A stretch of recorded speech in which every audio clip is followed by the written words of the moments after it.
और अब खबरें सुपरफास्ट अंदाज में। मोदी सरकार ने बढ़ती महंगाई और कोरोना महामारी के बीच केंद्रीय कर्मचारियों को बड़ा तोहफा दिया है। सरकार ने केंद्रीय कर्मचारियों का महंगाई भत्ता यानी डीए 17% से बढ़ाकर 28% कर दिया है। इस फैसले से 50 लाख से ज्यादा केंद्रीय कर्मचारियों और 61 लाख पेंशनर्स को फायदा होगा। कोरोना महामारी के कारण कर्मचारियों और पेंशनर्स का डीए बढ़ाने पर जून 2021 तक रोक लगाई गई थी। केंद्र सरकार के कर्मचारियों और पेंशनर्स को डीए की 3 किश्तें मिलनी बाकी हैं। भारत और जापान की सैकड़ों साल पुरानी दोस्ती का प्रतीक रुद्राक्ष अंतर्राष्ट्रीय कन्वेंशन सेंटर वाराणसी में बनकर तैयार हो गया है। 186 करोड़ रुपए की लागत से बने सेंटर की शुरुआत पीएम नरेंद्र मोदी 15 जुलाई को यानी कल करेंगे। दिल्ली में मानसून की पहली बारिश से कई इलाकों में पानी भर गया। प्रगति मैदान से लेकर सरिता विहार, दिल्ली कैंट, सेंट्रल दिल्ली सहित कई जगह पर जल भराव से लोग परेशान हुए। दिल्ली के मुख्यमंत्री अरविंद केजरीवाल ने पंजाब और उत्तराखंड के बाद अब गोवा में भी फ्री बिजली देने का ऐलान किया है। केजरीवाल ने गोवा में आम आदमी पार्टी की सरकार बनने पर 300 यूनिट की फ्री बिजली देने की घोषणा की। कोरोना संकट के बीच कांवड़ यात्रा को अनुमति दिए जाने पर सुप्रीम कोर्ट ने यूपी और केंद्र सरकार को नोटिस जारी किया है। शीर्ष अदालत ने सरकारों को नोटिस जारी कर कांवड़ यात्रा को परमिशन दिए जाने को लेकर जवाब मांगा है। उत्तराखंड सरकार ने इस साल कांवड़ यात्रा रद्द करने का फैसला किया है। कोरोना को देखते हुए मुख्यमंत्री पुष्कर सिंह धामी ने यह फैसला किया। कोरोना वायरस की तीसरी लहर की आशंका को देखते हुए ओडिशा सरकार ने सावन के महीने में शुरू होने वाले पवित्र बोल बम यात्रा पर रोक लगा दी है। साथ ही सरकार ने कांवड़ यात्रा को भी स्थगित कर दिया। पाकिस्तान में बड़े पैमाने पर आतंकी हमला हुआ है। चीनी इंजीनियरों और पाकिस्तानी सैनिकों को ले जा रही बस में आईईडी विस्फोट हुआ। 9 चीनी इंजीनियरों सहित 13 लोगों की मौत हो गई। पुलवामा में सुरक्षा बलों को बड़ी कामयाबी मिली है। लश्कर के पाकिस्तानी कमांडर एजाज उर्फ अबू हुरैरा समेत 3 आतंकी ढेर हो गए। पोखरण में जासूसी के शक में एक शख्स को डिटेन किया गया। दिल्ली क्राइम ब्रांच ने पोखरण सैन्य क्षेत्र से इस शख्स को पकड़ा है। राहुल गांधी ने रक्षा नीति को लेकर मोदी सरकार पर निशाना साधा है। उन्होंने ट्वीट कर कहा कि मोदी सरकार ने विदेश और रक्षा नीति को देशीय राजनीतिक हथकंडा बनाकर हमारे देश को कमजोर कर दिया। वडोदरा में 2 साल बाद तबादलों की प्रक्रिया आज से शुरू हो गई। आज से 14 अगस्त तक 1 महीने के लिए तबादलों से रोक हटा दी गई। वडोदरा को सरकार ने आज शिक्षा की सौगात दी है। उन्होंने कई राजकीय महाविद्यालयों का लोकार्पण किया। वीसी के जरिए सीएम ने दौसा, बूंदी में नवनिर्मित भवनों का भी शिलान्यास किया। सीएम अशोक गहलोत ने आज प्रदेश के 13 कॉलेजों में भवनों का लोकार्पण और शिलान्यास किया। वीसी के जरिए हुए इस कार्यक्रम में सीएम ने दौसा के पीजी कॉलेज के नवनिर्मित जिम्नेजियम भवन का भी लोकार्पण किया।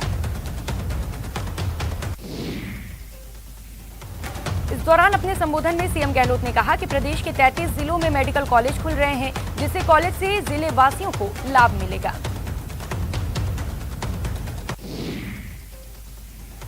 सीएम अशोक गहलोत ने कहा कि कोटा के कोचिंग संस्थानों को खोलने पर जल्द निर्णय लिया जा सकता है। मंत्री धारीवाल ने जो सुझाव दिया है उस पर जल्द फैसला होगा। जनसंख्या को लेकर राजस्थान के चिकित्सा मंत्री डॉक्टर रघु शर्मा का बड़ा बयान सामने आया है। डॉक्टर शर्मा ने जनसंख्या नियंत्रण पर अपनी प्रतिक्रिया देते हुए कहा कि बढ़ती आबादी चिंता का विषय है, लेकिन अब वक्त हम दो हमारे का नहीं बल्कि हम एक हमारे का है। न्यूज 18 राजस्थान की खबर का एक बार फिर दमदार असर हुआ है। जयपुर के आमेर में आकाशीय बिजली मामले में न्यूज 18 की खबर के बाद हरकत में आए पुरातत्व और संग्रहालय ने फास्ट एक्शन मोड पर राजधानी में सभी स्मारकों पर तड़ित चालक यानी थंडर स्टिक की जानकारी मांगी है।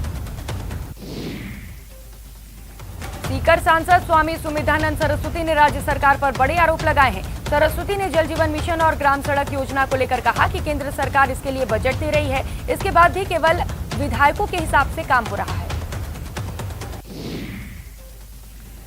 राज्यपाल कलराज मिश्र गुरुवार को 1 दिवसीय दौरे पर उदयपुर और राजसमंद जिले में रहेंगे।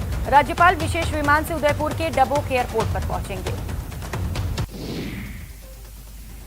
राज्यपाल एयरपोर्ट से राज्यपाल सीधे नाथद्वारा के लिए रवाना होंगे, जहां भगवान श्रीनाथ जी के दर्शन करने के साथ ही संत मुरारी बापू के संवाद कार्यक्रम में भी शामिल होंगे। रिश्वत केस के मामले में जेल में बंद दौसा के तत्कालीन एसपी आईपीएस मनीष अग्रवाल की निलंबन अवधि 180 दिन बढ़ाने की सिफारिश की गई है। मुख्य सचिव निरंजन आर्य की अध्यक्षता में गठित रिव्यू कमेटी ने निलंबन अवधि बढ़ाने की अनुशंसा की। आरएएस भर्ती परीक्षा 2018 में मुक्ताराम ने पहला पायदान हासिल किया। पारिवारिक जिम्मेदारियों के साथ उन्होंने प्राइवेट जॉब छोड़ने के बाद परीक्षा की तैयारियां की। आरएएस भर्ती परीक्षा 2018 में तीसरा स्थान जयपुर की शिवाक्षी खांडाल ने हासिल किया। हाल ही में उनके पिता का निधन हुआ था, जिसके बाद वे मायूस जरूर थी लेकिन हिम्मत नहीं हारी। आरएएस भर्ती परीक्षा 2018 में चौथी रैंक हासिल करने वाले मूलत झुंझुनू जिले के निखिल कुमार पोद्दार का रहा कि जरूरी नहीं कि बड़े कोचिंग संस्थानों में ही मोटे पैसे खर्च करके परीक्षाओं की तैयारियां की जाए। आरपीएससी की ओर से जारी 2018 के आरएएस फाइनल रिजल्ट में टॉप 10 में टोंक जिले के 2 होनहार युवकों ने भी जगह बनाई है। किरावल के रहने वाले मनमोहन शर्मा ने स्टेट में दूसरी रैंक हासिल की है, जबकि पीपलू तहसील सिसोला हाल हाउसिंग बोर्ड कॉलोनी निवासी विकास प्रजापत ने 9वीं रैंक लाकर जिले का गौरव बढ़ाया। आरएएस 2018 की भर्ती परीक्षा में श्रीगंगानगर जिले के 5 होनहारों ने भी सफलता हासिल की है, जिसमें अनिल माहेश्वरी ने 46वीं रैंक हासिल कर नगरसाना के साथ साथ श्रीगंगानगर वासियों का भी मान बढ़ाया। दौसा एसीबी ने बांदीकुई नगरपालिका के कंप्यूटर ऑपरेटर सुमित शर्मा को रिश्वत लेते हुए ट्रैप किया। मैरिज रजिस्ट्रेशन सर्टिफिकेट के लिए आरोपी 1600 की रिश्वत ले रहा था। भीलवाड़ा में पुलिस ने क्रिकेट पर ऑनलाइन सट्टा लगाते 2 लोगों को गिरफ्तार किया। पुलिस ने मौके से दर्जन भर मोबाइल जब्त किया और 9 लाख के सट्टे का भी हिसाब पकड़ा। अजमेर के खरवा में एक पति ने अपनी पत्नी और 2 बच्चों पर चाकू से वार किया और खुद को भी जान से मारने की कोशिश की। चाकू के वार से उसकी छोटी बेटी की मौत हो गई। भरतपुर शहर के नदिया मोहल्ला में पति पत्नी ने जहर खाकर आत्महत्या कर ली। 8 साल पहले दोनों ने लव मैरिज किया था। बताया जाता है कि मंगलवार की रात दोनों के बीच झगड़ा हुआ था। जोधपुर की वासनी थाना पुलिस ने राह चलते लोगों से मोबाइल लूटने के आरोपी को गिरफ्तार कर लिया। उसके पास से लूट के 10 मोबाइल भी बरामद किए। भीलवाड़ा जिले के कोटड़ी थाना परिसर में ही 2 पक्षों में लाठी भाटा जंग हो गई। देखते ही देखते लोगों ने एक दूसरे पर लाठियों और पत्थरों से हमला कर दिया। इस मारपीट में 2 लोग गंभीर रूप से घायल हैं। सिरोही के शिवगंज में राजकीय बालिका उच्च माध्यमिक विद्यालय संस्था के प्रिंसिपल हनुमंत सिंह महेचा पर बदसलूकी के आरोप लगे हैं। ये आरोप एक अभिभावक और उनकी बेटी ने लगाया। पीड़ित पिता और बेटी का आरोप है कि परिजन और उनकी बेटी 10 क्लास में एडमिशन को लेकर हेडमास्टर से मिलने गए थे, जिस पर वेटिंग लिस्ट में नाम नहीं जोड़ने पर हेडमास्टर ने अभद्र व्यवहार किया। धौलपुर के सर मथुरा अस्पताल में नर्सिंग कर्मी पर हमले का मामला सामने आया है। इस हमले में नर्सिंग कर्मी बुरी तरह से घायल है। पीड़ित नर्सिंग कर्मी काशीराम मीणा ने बताया कि वो ड्यूटी के दौरान स्टाफ रूम में बैठा था। तभी अचानक 2 युवक स्टाफ रूम में आ धमके और इन दोनों सरकारी रिकॉर्ड से छेड़छाड़ करने लगे। जब विरोध किया गया तो मारपीट कर दी। प्रतापगढ़ शहर में मंगलवार शाम ऑयल पेंट व्यवसायी पर हुई फायरिंग के बाद शहर में सनसनी फैल गई। 2 नकाबपोश युवक कलर का ब्रश खरीदने के बहाने आए और फायरिंग शुरू कर दी, जिसमें वो घायल हो गया। भरतपुर के बयाना के कनाबर गांव में 2 गुटों में सरकारी जमीन पर कब्जे को लेकर जंग छिड़ गई। घंटों तक चले पथराव और लाठी डंडों में दोनों गुटों के 7 लोग घायल हो गए। राजसमंद के भीम में बीती रात एक होटल में नकाबपोश बदमाशों ने होटल मालिक के बेटे पर जानलेवा हमला कर दिया। सूचना पाकर पुलिस मौके पर पहुंची और घायल अशोक को सीएचसी में भर्ती कराया। कोटा के मोड़क इलाके में आपसी रंजिश में 6 बदमाशों ने शराब ठेकेदार पर जानलेवा हमला कर दिया, जिसमें 4 बदमाश गिरफ्तार भी हो गए हैं, जबकि 2 नाबालिगों को निरस्त किया गया। भरतपुर के राजकीय संग्रहालय में हैरान कर देने वाला मामला सामने आया है, जहां तकरीबन 1700 साल पुराना सोने का सिक्का चोरी होने के मामले में थाने में मुकदमा दर्ज हुआ है।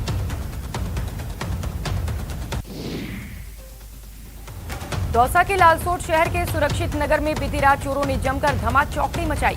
चोरों ने एक के बाद एक कुल 4 मकानों को निशाना बनाया और चोरी के वारदात को अंजाम देकर फरार हो गए। चोरों ने सुरक्षित नगर के 4 मकानों के साथ शिव मंदिर का भी दान पात्र तोड़ा।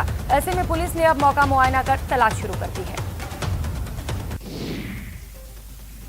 प्रतापगढ़ में बीती रात हुई फायरिंग की वारदात के बाद एसपी आदर्श सिंधु के नेतृत्व में टीम का गठन हुआ था। इस टीम ने 12 घंटे में ही कामयाबी हासिल कर ली और आरोपियों को गिरफ्तार कर लिया।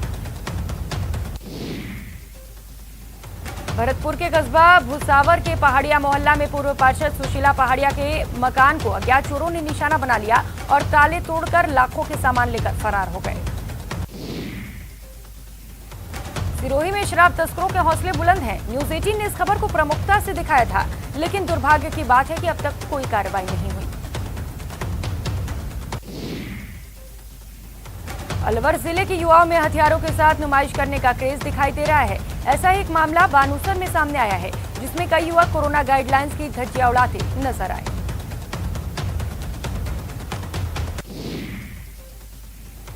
कोटा में महिला लेबर इंस्पेक्टर ने लेबर कमिश्नर के खिलाफ दुष्कर्म का मामला दर्ज कराया है। पीड़ित ने लेबर कमिश्नर प्रदीप झा पर 2 सालों से यौन शोषण के आरोप लगाए। कोटा में चोरों ने श्यामनगर रावत भाटा रोड अकेलगढ़ के सामने विशाल ट्रेडिंग कंपनी के फुलचारी की दुकान में 50,000 रुपए की चोरी कर फरार हो गए। पुलिस मामले की जांच कर रही है। दौसा के बाबाजी की छावनी इलाके में हुई चोरी के 2 आरोपियों को गिरफ्तार किया गया। दरअसल 14 अप्रैल को एक परिवार अलवर चला गया था और 2 जून को जब वे वापस घर आए तो घर का सामान बिखरा था और चोरी हो गई थी। जोधपुर की लूनी में परिवहन विभाग ने कार्रवाई करते हुए क्षमता से अधिक भार ढोने वाले बजरी ले जाने वाले 3 ट्रेलर को जब्त किया। भरतपुर में एक व्यक्ति को अपनी पत्नी से झगड़ा करना महंगा पड़ गया। पत्नी के खबर दिए जाने के बाद अपनी बहन के ससुराल पहुंचे 2 भाइयों ने जीजा को जमकर पीट दिया। प्रतापगढ़ के दरियावद नगर में बेकाबू बोलेरो ने पैदल घर जा रही महिला को पीछे से टक्कर मार दी। टक्कर इतनी जोरदार थी कि महिला उछलकर 15 फीट दूर जा गिरी। पूरी घटना सीसीटीवी कैमरे में कैद हो गई। पाली के बोरनडी गांव में 180 फीट गहरे कुएं के मलबे में दबने के 15 साल के नरेंद्र के शव को कल बरामद कर लिया गया। नरेंद्र के शव को निकालने के लिए 22 दिन से सेना पुलिस प्रशासन जुटी हुई थी।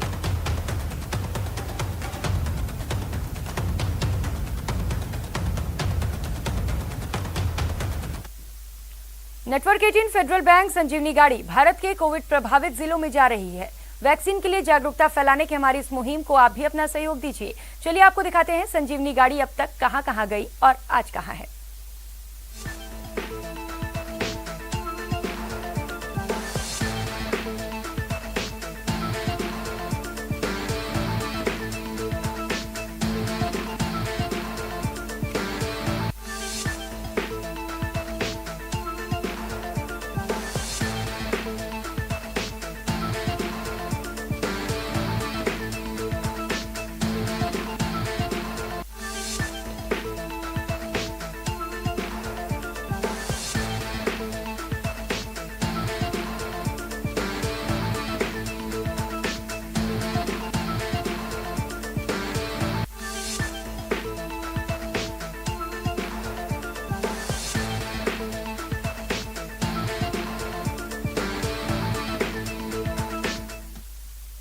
बुलेटिन में वक्त हो चला छोटी सी ब्रेक का, लौटेंगे फौरन।